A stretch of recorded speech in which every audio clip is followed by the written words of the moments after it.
Hôm nay, Phú Lâm, nông dân làm báo sẽ trình bày bản tin thế giới mới nhất đến quý bà con cô bác. Kính thưa quý bà con cô bác gần xa, từ bến Ninh Kiều đến tận bờ kè Cà Mau. Hôm nay bản tin thế giới mới nhất xin được chèo xuồng đưa quý vị lội ngược dòng tin tức quốc tế. Nơi mà chính trị như con nước lớn, quân sự như cá tra quẩy đuôi, và ngoại giao thì như ghe chở mắm nặng mùi nhưng không thể thiếu. Lầu Năm Góc, trâu già lật chuồng, gom rơm trước bão. Bộ trưởng Quốc phòng Mỹ BTSC vừa quăng một cú lưới rộng khắp, triệu tập gần 800 tướng tá và đô đốc từ khắp hang cùng ngõ hẻm của quân đội Mỹ về căn cứ thủy quân lục chiến ở Virginia. Bà con nghe mà tưởng như hội chợ đầu mùa, nhưng thực ra đây là cuộc họp khẩn cấp kiểu gom rơm trước bão, mà chưa ai biết bão từ đâu thổi tới. Theo tờ Washington Post, chưa từng có ai ở Lầu Năm Góc chơi chiêu gom hết đầu đàn về chuồng như ông Hegseth. Lệnh triệu tập được ban ra ngay sau khi ông này công bố kế hoạch tái cơ cấu toàn bộ hệ thống mới. Phát ngôn viên Phil Banian thì úp mở như cá lóc trong rọ, chỉ xác nhận ông Hegseth sẽ phát biểu, còn nội dung thì bí mật quân sự. Chính phủ Mỹ tôm chui vào lưới, ngân sách sắp cạn. Trong khi đó, Nhà Trắng đang đứng trước nguy cơ đóng cửa chuồng nếu Quốc hội không thông qua ngân sách trước ngày 30 tháng 9. Một số quan chức cảnh báo có thể xảy ra làn sóng sa thải, như thể đang chuẩn bị cho mùa nước nổi. Ai không biết bơi thì ráng mà bám xuồng. Việc triệu tập tướng tá quy mô lớn khiến thiên hạ đồn đoán, phải chăng đây là cú gom quân để chuẩn bị cho một trận lội nước chính trị. Từ ngày ông Hegseth lên nắm quyền, hàng loạt tướng lĩnh bị đuổi ra khỏi ao, trong đó có tướng không quân Stanley Clinton Brown Jr., một con cá lớn trong hệ thống chỉ huy. Các nhà phân tích gọi đây là trâu già lật chuồng, chưa từng có tiền lệ, nhưng lại rất hợp với phong cách đổi tên Bộ Quốc phòng thành Bộ Chiến tranh theo ý Tổng thống Donald Trump. Nga-Ukraine, khinh khí cầu bay như mây, UAV như cá lội ngược dòng. Ở bên kia bán cầu, chiến sự Nga, Ukraine đang chuyển từ mặt đất lên trời. Tổng thống Ukraine Zelensky tuyên bố nếu nhận được vũ khí tầm xa từ Mỹ, thì các quan chức Nga nên nằm rõ vị trí hầm trú ẩn. Nghe mà như lời nhắn gửi từ ông chủ vừa cá cho đám cá tra đang bơi lội bên kia bờ. Ukraine tung ra hàng loạt khinh khí cầu, loại bong bóng bay mang đầu đạn, như thể thả mồi nhử cho hệ thống phòng không Nga. Nhưng theo Bộ Quốc phòng Nga, họ đã bắn hạ 69 UAV, còn khinh khí cầu thì không thấy nhắc tới. Dương Moscow thì báo cáo thấy bong bóng bay lơ lửng như đám mây mùa khô, khiến ai cũng ngước nhìn mà không biết đó là mắm hay muối. Chiến thuật UAV, cá lội ngược dòng gặp lưới mới. Theo các chuyên gia, Ukraine đang gặp khó khăn vì Nga đã học bài và cải tiến chiến thuật. UAV Ukraine bay vào lãnh thổ Nga nhiều hơn, nhưng tỷ lệ trúng mục tiêu lại giảm như cá lội ngược dòng gặp lưới mới. Nga thì sơn UAV màu đen, bay cao hơn, tránh bị phát hiện như cá trê núp dưới bùn. Ông Stanislav Bunyatov, một quân nhân Ukraine, nói rằng cần cải tiến UAV bằng cách phủ sơn đen mờ và lắp hệ thống điều khiển tự động, tăng chi phí nhưng tăng hiệu quả. Đúng là muốn bắt cá lớn thì phải chịu ướt áo. Zelensky sẵn sàng rời nhiệm sở nếu nước lặng sóng. Cuối cùng, Tổng thống Zelensky tuyên bố sẵn sàng rời nhiệm sở sau khi chiến sự kết thúc, nếu có thỏa thuận ngừng bắn. Ông nói không ham quyền lực, chỉ muốn kết thúc xung đột như người chèo xuồng mong nước rút để về bến. Tuy nhiên, luật Ukraine không cho phép bầu cử trong thời gian thiết quân luật, nên mọi chuyện còn tùy vào con nước chính trị. Kính thưa quý bà con cô bác, sau khi đã chèo xuồng qua khúc sông đầy khinh khí cầu và UAV ở phần trước, nay ta tiếp tục lội nước vào đoạn sông chính trị, nơi mà Zelensky như cá lóc chờ nước lên. Còn ông Trump thì quăng chạy bốn phía, lúc thì về phía Ukraine, lúc thì quăng sang Nga, khiến thiên hạ không biết ông đang bắt cá hay đang thử lưới. Ông Zelensky, cá lóc chờ nước lên, bầu cử như mùa nước nổi. Nếu không có chiến tranh, nhiệm kỳ của ông Zelensky đã trôi về cuối dòng từ tháng 5 năm 2024. Nhưng vì nước chưa rút, cá chưa về đìa, nên ông vẫn còn chèo xuồng giữa dòng. Trong cuộc gặp với Tổng thống Mỹ Donald Trump, ông Zelensky bày tỏ mong muốn tận dụng thời gian ngừng bắn để tổ chức bầu cử, như nông dân chờ nước rút để gieo hạt. Tuy nhiên, với 20% lãnh thổ Ukraine đang nằm dưới tay Nga, và hàng triệu người dân phải trôi sông lạc chợ, việc tổ chức bầu cử toàn quốc chẳng khác gì thả lưới giữa dòng xoáy. Thêm vào đó, nguy cơ bị tên lửa Nga đánh úp trong lúc dân đi bầu khiến ai cũng lo tôm chưa kịp chui vào lưới đã bị cá mập đớp. Putin cố gạt thủ thế, không kỹ khi nước chưa trong. Về phía Nga, ông Putin thì thủ thế như cô gạch trong hang, tuyên bố sẵn sàng gặp Zelensky nếu đàm phán bước vào giai đoạn cuối. Nhưng ông cũng rào trước đón sau, nói rằng gặp thì được, nhưng ký thì phải đúng người, như thể không muốn ký giấy bán ruộng nếu người mua chưa có sổ đỏ. Ông Zelensky thì nhiều lần đề xuất gặp mặt qua nước thứ ba như Thổ Nhĩ Kỳ, nhưng ông Putin vẫn chưa gật đầu. Giới phân tích thì bảo, Zelensky mà đến Moscow chẳng khác gì cá trê bơi vào lồng sắt, nguy hiểm trùng trùng. Cựu quan chức CIA John Hoffman cũng nói thẳng, ông ấy không bao giờ dám tới đó đâu. Trong quan chày bốn phía, lúc thì bắt cá, lúc thì dọa rắn. Tổng thống Mỹ Donald Trump thì như ông chủ chài lưới, lúc thì nói Ukraine phải nhượng bộ, lúc lại tuyên bố ủng hộ giành lại toàn bộ lãnh thổ. Phát biểu tại Đại hội đồng Liên Hợp Quốc, ông khiến cả thế giới ngồi bật dậy như cá tra gặp điện khi nói Ukraine hoàn toàn có thể thắng nếu được hậu thuẫn đầy đủ. Theo Nhà Trắng, đây là chiêu dọa rắn đĩa cá sự, tức là gây áp lực với ép họ vào bàn đàm phán. Nhưng cũng có lúc ông Trump nói nếu Nga không muốn hòa bình thì cứ để chiến tranh tiếp diễn. Mỹ sẽ tiếp tục bán vũ khí cho NATO, như thể đang mở chợ bán lưới cho cả hai bên. Châu Âu ghé chèo ngược dòng, vừa ủng hộ vừa dè chừng. Tại châu Âu, nhiều lãnh đạo hoan nghênh việc ông Trump đổi gió, nhưng cũng dè chừng như người chèo ghe gặp nước xoáy. Ngoại trưởng Ba Lan thì nói ông Trump thích đứng về phía người thắng, như người đi chợ chọn cá tươi. Ngoại trưởng Đức Johann Wonderful thì kêu gọi châu Âu trưởng thành, tức là phải tự chèo ghe, không chờ Mỹ đẩy nước. Ông Wonderful cũng nói rõ, chúng ta phải nhìn vào những gì tự mình có thể làm được, như người miền Tây biết rằng mùa nước nổi không thể chỉ trông chờ vào con nước, mà phải tự tay vá xuồng, xử lưới, mới mong bắt được cá. Kính thưa quý bà con cô bác, phần này của bản tin hôm nay như một khúc sông đầy đá ngầm, nơi mà châu Âu đang chèo ghe giữa dòng xoáy tài chính. Còn Ukraine thì như cá chép cố vượt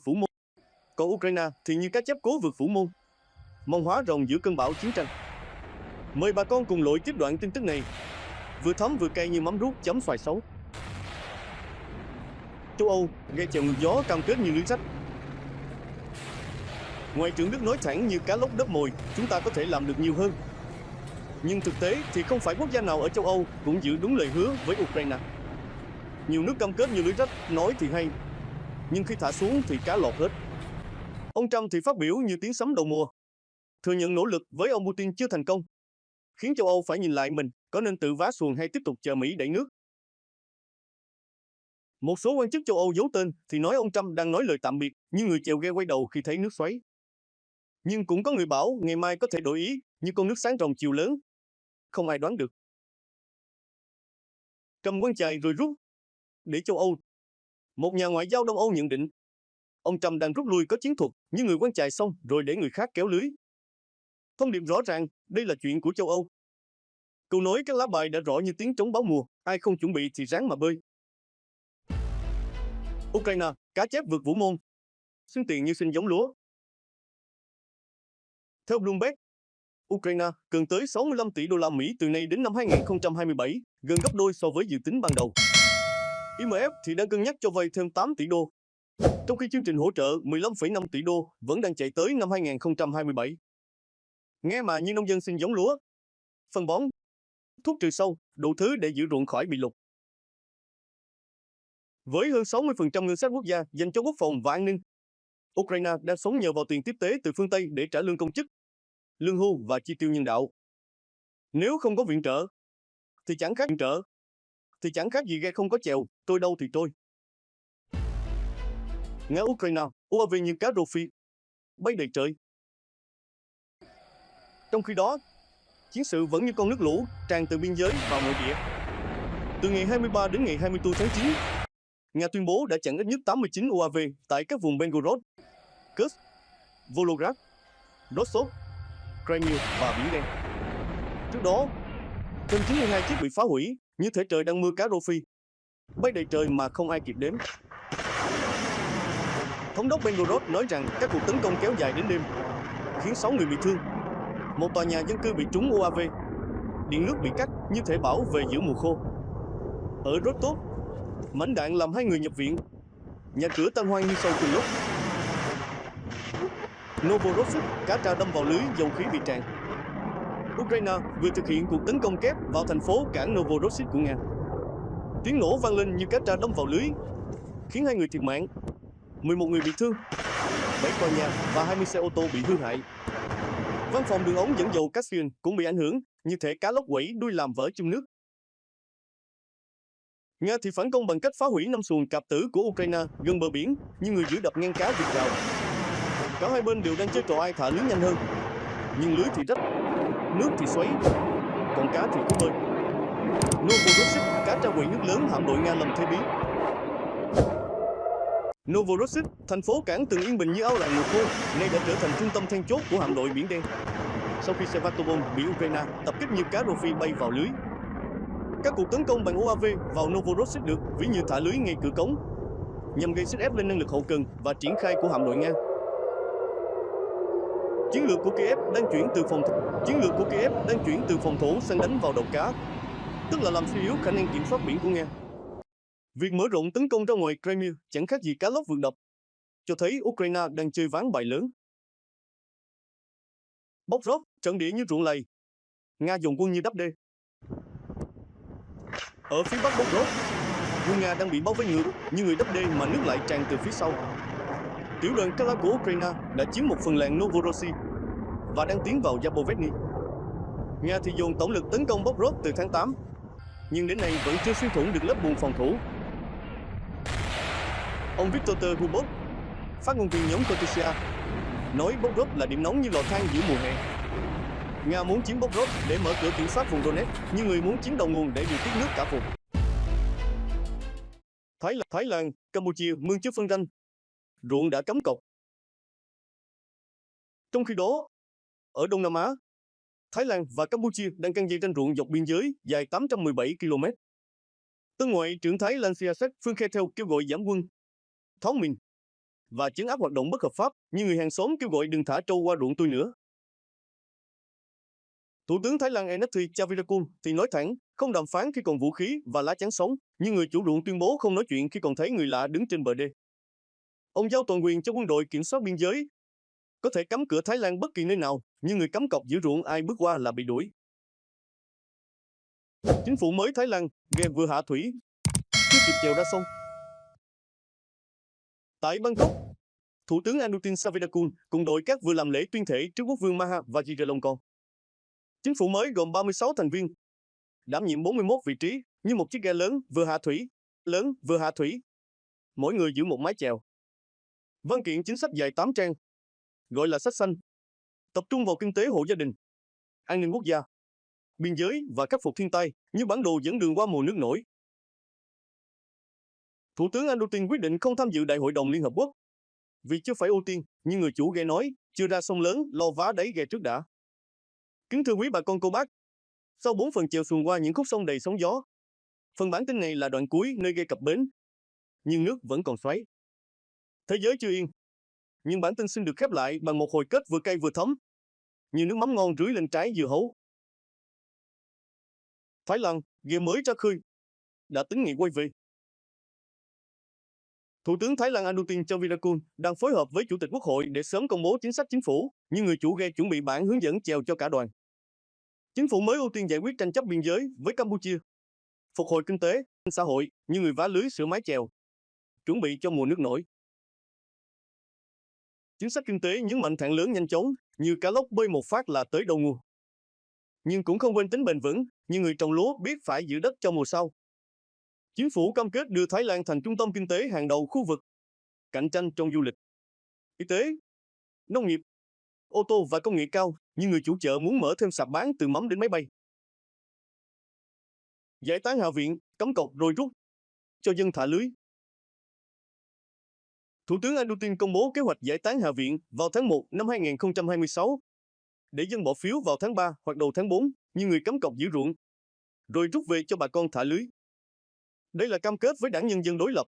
Sau khi ông Anutin tách khỏi liên minh cầm quyền và giành được ghế thủ tướng, một cú trâu già lật chuồng chính trị. Chính sách chính phủ tập trung vào 4 lĩnh vực kinh tế, an ninh, thiên tai và xã hội. Từ giảm chi phí sinh hoạt, thúc đẩy năng lượng thay thế, đến chống ma túy, cờ bạc, lừa đảo, như người chủ chợ dọn sạch sạp, không để cá ương lẫn với cá tươi. Iran, cá trao lên bờ, MiG-29 hạ cánh. Ở Trung Đông, Iran tiếp nhận tiêm kích MiG-29 từ Nga, như cá tra được thả vào ao mới. Đây là bước đầu trong quá trình hiện đại hóa không quân. Chờ Sukhoi Su-35 và hệ thống phòng không HQ-9 từ Trung Quốc, S-400 từ Nga, như người chuẩn bị lưới mới, chờ mùa cá lớn. Ông Abulfazl nói, đối phương sẽ hiểu ngôn ngữ của sức mạnh, như người chủ ao nói với đám cá lạ, đừng bơi lung tung. Lưới đã giăng rồi. Iran đang củng cố phòng thủ sau khi hệ thống S-300 bị phá hủy và phát triển tên lửa nội địa như người vá lưới sau trận bão. Dallas, súng nổ giữa phố nước đục chưa lắng. Dallas, súng nổ giữa phố nước đục chưa lắng. Tại Mỹ, một vụ xả súng xảy ra tại văn phòng Ai ở Dallas, khiến ít nhất một người thiệt mạng và 2 người bị thương. Như tiếng sấm giữa trưa, vụ việc khiến cả thành phố giật mình. Cảnh sát đã hướng dẫn người còn lại rời khỏi hiện trường, nhưng người chèo ghe đưa dân qua đoạn nước xoáy. Hồi kết ghe về bến, nhưng nước vẫn xoáy. Hồi kết, nhưng không phải là kết thúc. Thái Lan đang chèo ghe ra khơi. Iran đang thả cá tra vào ao mới. Còn Mỹ thì vẫn có những tiếng súng giữa phố. Thế giới như một con sông mùa lũ, nước rút chưa xong. Bùn vẫn còn lắng. Bà con đọc tới đây chắc cũng thấy rõ, bản tin này không chỉ là tin tức, mà là một chuyến xuồng ba lá lội qua những khúc quanh của thời cuộc. Nếu bà con muốn Phú Lâm chèo tiếp qua những dòng sông khác, từ văn hóa đến môi trường, từ thể thao đến đời sống, cứ nói một tiếng,